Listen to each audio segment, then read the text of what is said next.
What is up, you guys? Before we get started on this very important video, I just wanted to be clear that you are not a reflection of how much money you make. You are not a reflection of what your income is. You're not a reflection of what your net worth is, what kind of house you live in, what kind of car you drive in.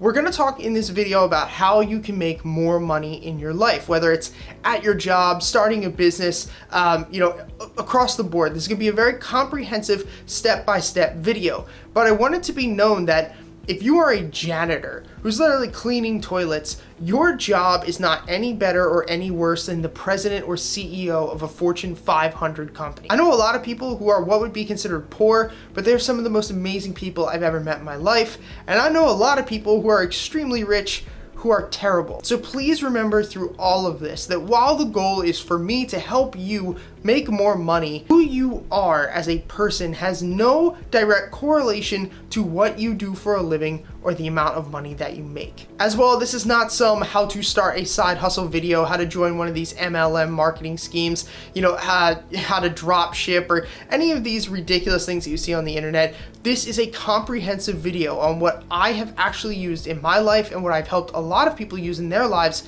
to make more money. So now that we have all of that out of the way, let's get started. The more you are worth to the market, the more money you will in turn make. The beauty about free market capitalism is that you will get paid what you are worth. And for a lot of big corporations and business owners like myself, I have no problem paying somebody $100 an hour if they could bring $150 worth of value to my company. On the other side, I'm not going to pay somebody $30 an hour if they're screwing around on their phone, not taking their job seriously, and they're not even bringing $15 an hour worth of value to my business. It's pretty simple, and that's how capitalism and economics work. In order to make more money, you have to stop asking yourself, how can I make more money? And how can I improve myself so therefore I can improve the business that I own or the business that I work for?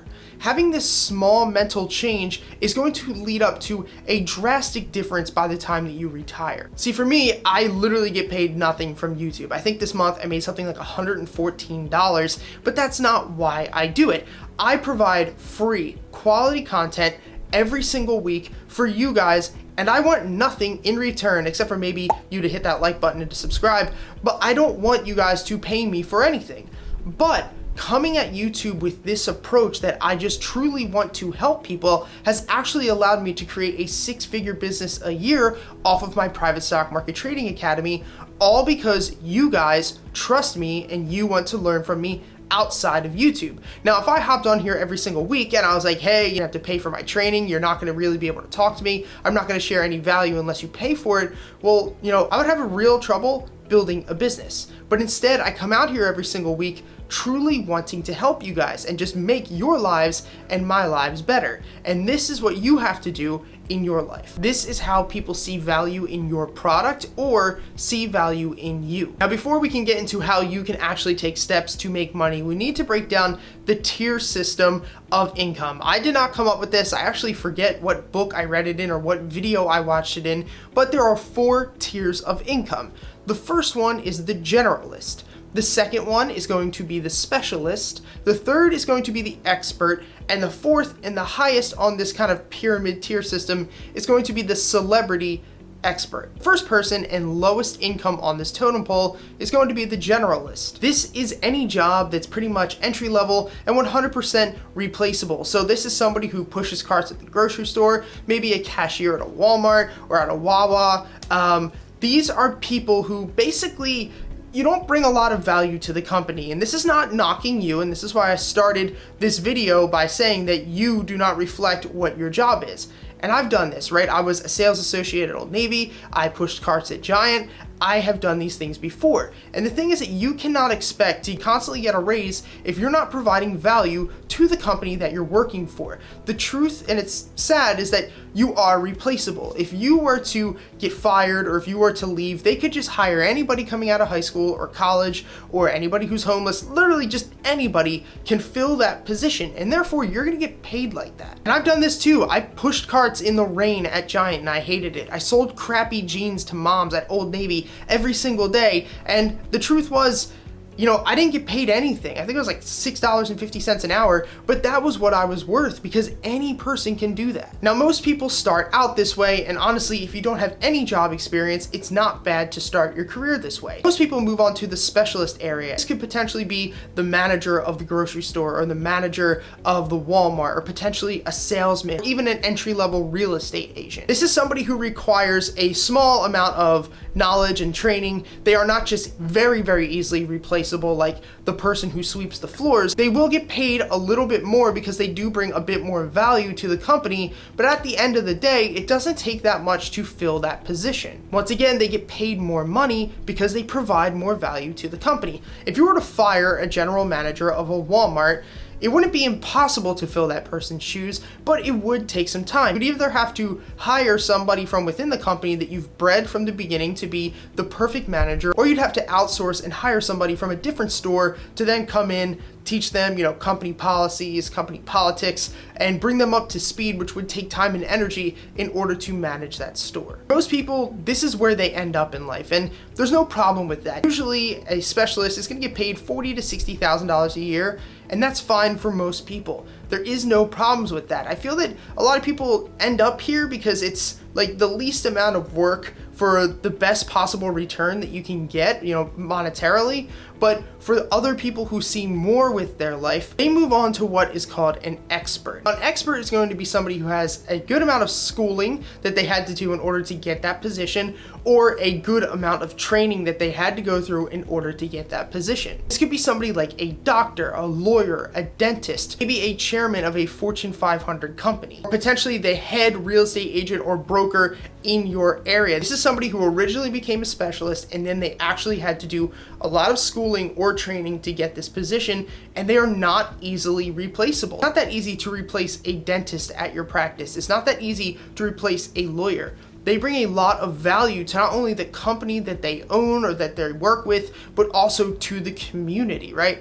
A lawyer brings a lot of value to his community. A dentist brings a lot of value to his community. A doctor brings a lot of value to his or her community. And therefore, they're going to get paid way more than the generalist or the specialist. And now you don't have to have traditional training or schooling in order to be an expert. There are some people who are, SEO experts, videographer experts, trading experts, investing experts who don't have the traditional school background, but that is not what it means. Basically, an expert means you are in the top 5% of your field, and obviously you're going to get paid much more for that. Now, the upper echelon, the people who get paid the most amount of money in this world, and these are celebrity experts. This is somebody who was an expert. They've done everything that we talked about earlier when we were talking about experts, but they have actually ascended into being a celebrity. Once this person comes into the public spotlight, they actually become the gold standard for what they are an expert in. So for instance, Dr. Phil has become the, public expert when it comes to mental health. We have The Rock, who's kind of the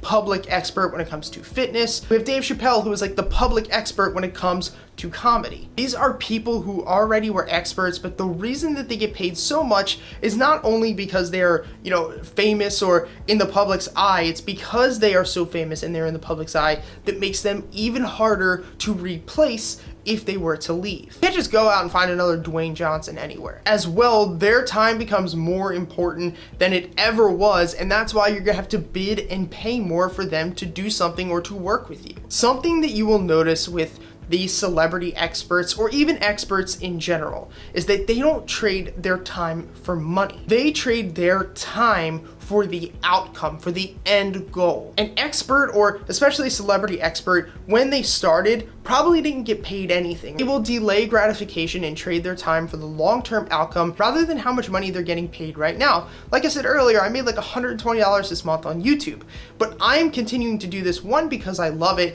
two, because it helps you guys, but for the long-term outcome. Potentially at some point 5 years from now, what if I was getting paid $20,000, $30,000, $40,000 a month in YouTube ad revenue alone? I will delay my gratification of getting paid X amount of money right now so that 5 years from now I can become that public or celebrity expert. Now, retracing back to the question of do you need to have a formal education in order to be an expert, we've already said no. Now, of course, if you want to be a lawyer, if you want to be a dentist, if you want to be a doctor, then you are going to have a formal education. But I get a lot of questions from friends and family and students who say, well, how do I become more valuable to the market if I don't want to go to school and accumulate a ton of debt? And the answer is to learn to just grow outside of school, right? What I see with a lot of students is once they're done with school, whether it's high school, or early college, grad school, they just stop learning. If you're somebody who wants to get paid a lot of money and climb these ranks of income,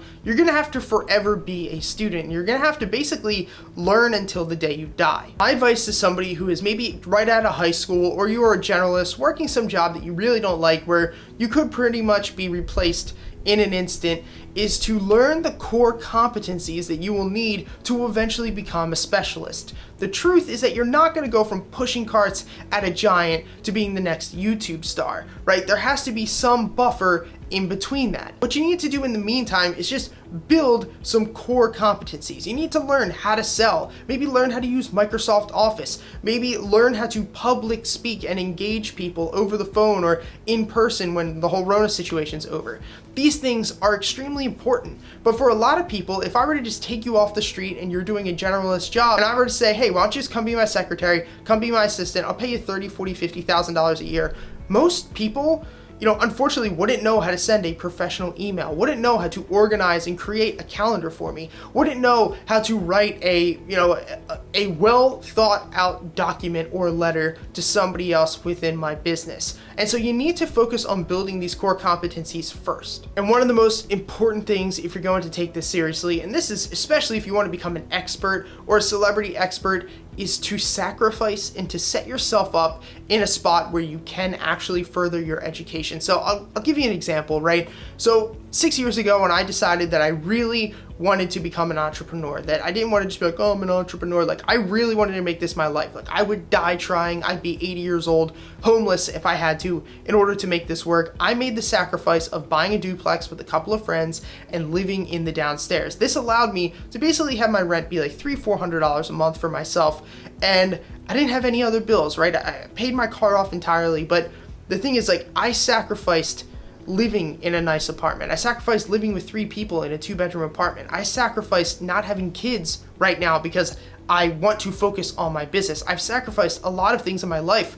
And for the past 6 years, I didn't get paid nothing. Like I really didn't. I wasn't getting paid for all of the learning that I was doing. I wasn't getting paid for all of the failures and mistakes that I was making by, trying to invest or, trying to start other businesses. I wasn't getting paid for any of that, but I always saw the outcome at the end. And now ironically, 6 years later, all of this, was worth it. But at the time, if I had kids, if I had, people I had to take care of, if I had a big mortgage, I wouldn't have been able to just be like, I'm gonna learn for 6 years and I'm gonna go work for free for people and I'm gonna build a resume. So if you're somebody who's young and you're watching this and you really wanna become like the expert or the celebrity expert, like you're going to have to sacrifice. What worked for me and what will work for a lot of people is creating your own school through YouTube, through Masterclass, through Skillshare. Like all of these are amazing resources that you can learn so many skills. The other thing is just to become an intern, right?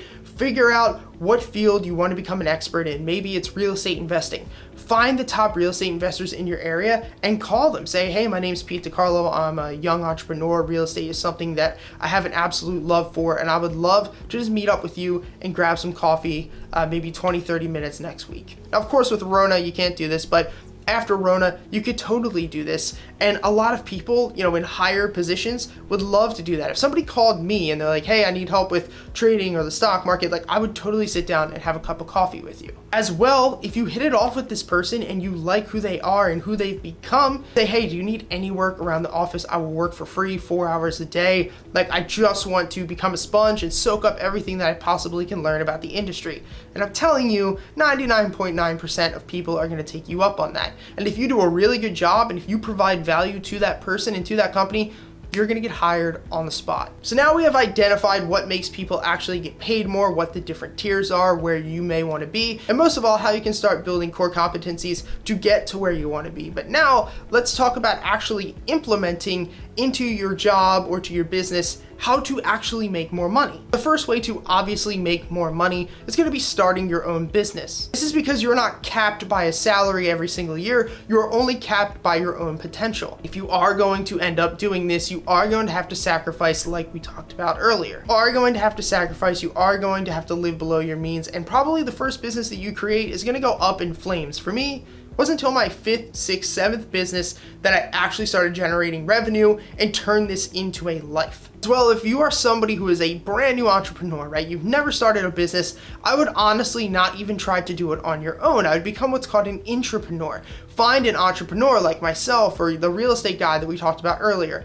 Anybody, and I would work for free for them. I would literally just soak up all of the knowledge, all of the experiences that I could possibly get working somewhere for free. Because the truth is, you can watch YouTube videos, masterclass, Skillshare, so you're blue in the face. Until you actually do it yourself, are you going to learn how it really is in that field or starting the business that you want to start. Now, the next thing is going to be actually making more money at your job, and this is going to require a raise. If you love your job and this is what you want to do for the next 5, 10, 15, 20 years, then this is exactly how you get a raise. This is taken from the book, I Will Teach You to Be Rich by Ramit Sethi, but I've told plenty of people to do this, and it has worked for about 99% of them. This is also going to go back to the fact that you have to stop worrying about how much money you're getting paid and just worry about being the best possible employee you can and adding more value to the company. Now, the first thing that you're going to have to do is contact your superior, primarily somebody who could actually increase your pay, and ask to sit down with them. You want to go over your current goals and, most importantly, the current goals of your boss. Because in this light, you want to make your boss look like the best person possible, because if you can provide value to your boss can provide value to his boss, and then it just makes the company better overall, and therefore your boss is not going to really worry about paying you more if you can add more value to them. When you do sit down for the first time, let your boss know that you are looking for a raise, but don't make it seem like I'm just trying to get more money. Tell them you want to raise, but tell them you want to know what are some certain metrics that the business is trying to hit this quarter. What are some goals that you want? What would the perfect vision of success be for my position? Don't just have your boss reply with somebody who's motivated. No, have them give you a concrete amount of things for you to sell, or a certain metric that you can not only hit, but that you can kill that goal. So when you come back and sit down with them the next time, you have actual progress that you can show. But like I said, the most important thing is to let them know from the beginning you want a raise, but you don't want it for nothing. Now, get that concrete goal, get those numbers, get whatever they are expecting, and work your tail off for the next 3 months, right? Don't just hit that goal, smash that goal. Then sit down with that person again at the end of the quarter and show them what you have done, why you did it so well, and what you can do in the future, and then ask for your raise. And I'm telling you, you're either gonna kill the goal and you're gonna do this and you're gonna get the raise, or you're gonna fall short and unfortunately you're gonna realize you're not worth it. You're not worth the raise.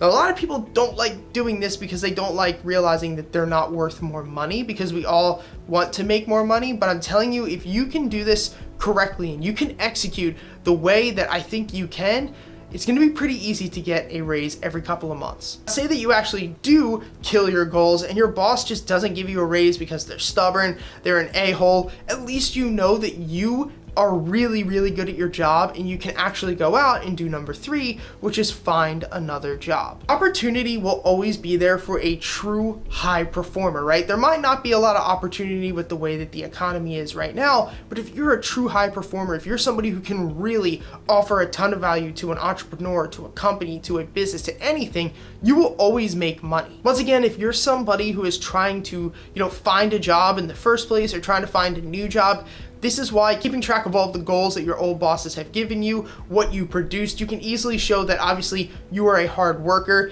And the big thing, guys, is references, right? This is why I give a lot of my time out for free. I've worked for a lot of high profile people completely for free in my life, just so I can put them down as a reference on my resume or on my portfolio, because I'm telling you, that really does make a difference. So guys, I hope this video helped. Hit the like button, subscribe down below, comment which one of these are you going to do, right? We all want to make more money in a time when the economy and the world is kind of crazy right now.